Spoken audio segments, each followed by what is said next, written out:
প্রকৃত একটা বন্ধুর হাত যদি থাকে তাহলে নাকি বিশ্ব জয় করা যায়। তো তেমনি আমরা দুই বান্ধবী মিলে ঠিক করেছি আমরা আর বাংলাদেশ থাকবো না, বাংলাদেশ থেকে বিদায় নেব। তাই আমরা শেষবারের মতো বাংলাদেশের রেল লাইনে একটু হেঁটে বেড়াচ্ছিলাম, কারণ বাংলাদেশ থেকে আমরা চলে যাচ্ছি। আসসালামু আলাইকুম সবাইকে। সবাই কেমন আছেন? আশা করি ভালো আছেন, সুস্থ আছেন। তো অলরেডি আপনারা হয়তো আমার এই ভিডিওটা বেশ কয়েকবার রিলে দেখেছেন। তো এটা ছিল আখাউড়ার রেল লাইন। তো আমরা বাংলাদেশ থেকে চলে যাচ্ছি, আমরা ইন্ডিয়া চলে যাচ্ছিলাম। তো সেই সময়ই গাড়ি থামিয়ে একটু রেল লাইন যেহেতু ফাঁকা ছিল, সেজন্য আমরা একটু এখানে দাঁড়িয়ে ভিডিও করলাম, ছবি নিলাম। আমরা বাংলাদেশ আর থাকবো না সিদ্ধান্ত নিছি, সেজন্যই আমরা চলে যাচ্ছিলাম। তারপর এই যে আমরা এই বর্ডার গার্ড দিয়ে চলে যাচ্ছিলাম, কারণ আমরা এদিক দিয়ে ইন্ডিয়া যাব, আগরতলা দিয়ে ইন্ডিয়া ঢুকবো, সেজন্য আমরা এই রাস্তা দিয়ে যাচ্ছিলাম। এখন বলি আপনাদের কাছে দুঃখের কথাটা, যাইয়া দেখি বর্ডার গার্ড অলরেডি বন্ধ হয়ে গেছিল, কারণ আমরা যাইতে যেতে একটু লেট হয়েছিল। এতক্ষণ আপনাদের সাথে মজা করতেছিলাম। কি বাংলাদেশ থেকে আইছে নাকি ইন্ডিয়া? না, অন্য জায়গায় ইন্ডিয়াতে না, বাংলাদেশের প্রতি নাম লাগে এয়ারপোর্ট এই জায়গায়। সামনে তা বাংলাদেশ থেকে আইলে তুমি এনো নাম করবা, তার কষ্ট করে এনো নামার দরকার আছে?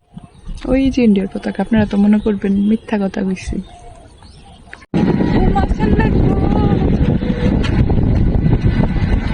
তোমরা তো থাকো ওই মাসাল্লাহ জায়গায়।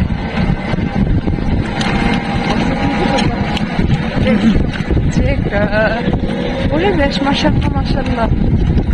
তারপরে দুই বান্ধবী বৈশা পরিকল্পনা করতেছিলাম, যেহেতু আমরা বৈধভাবে আগরতলা ঢুকতে পারি নাই, অবৈধভাবে কেমনে এই ক্ষেতগুলা পার হইয়া, ওই বেরি পার হইয়া আগরতলা দিয়ে ইন্ডিয়া চলে যাইতে পারি। এই নিয়ে আমরা আলোচনা করতেছিলাম আর দেখতেছিলাম, মজা করতেছিলাম আর কি। তো অনেকক্ষণ সময় ওইখানে কাটালাম, এত সুন্দর জায়গা মাশাআল্লাহ। এই যে আমরা আছি বাংলাদেশ, আর ওই যে বেরিটা, ওইটার পার হচ্ছে ইন্ডিয়া।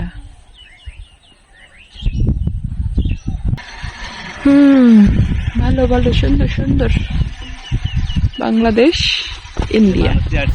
পরে ওইখান থেকে ঘোরাঘুরি শেষ করে আমরা রওনা হয়ে গেছি, কারণ আমরা আবার বাড়িতে ব্যাক করব। তো আবার এই সুন্দর রাস্তাটা দিয়ে আমরা চলে আসছিলাম, হঠাৎ করেই চোখে পড়লো তরমুজ ক্ষেত। তখন যেহেতু তরমুজের সিজন ছিল, তো ওইখানে নেমে পড়লাম। তো বান্ধবীর আবার শখ হলো যে ও নিজ হাতে গাছ থেকে নিজেই তরমুজ পারবে, তারপর নিয়ে আসবে, তারপর আর কি। তো বান্ধবীর ইচ্ছা পূরণ করলো। তো আমি ফার্স্ট টাইম এই হলুদ তরমুজগুলো দেখছি, তা আমি বলতেছিলাম এর ভিতরটা কি কেমন হয়। পরে ওই মামা দেখাচ্ছিল কেটে। তারপর এখান থেকে তরমুজ কেনাকাটা করে আমরা বাড়ির জন্য রওনা হয়ে যাই। তারপর সুন্দর মাশাআল্লাহ এই সুন্দর ভিউ দেখতে দেখতে আমরা বাড়িতে চলে আসি। আজকের মতো এ পর্যন্তই। সবাই ভালো থাকবেন, সুস্থ থাকবেন। আল্লাহ হাফেজ।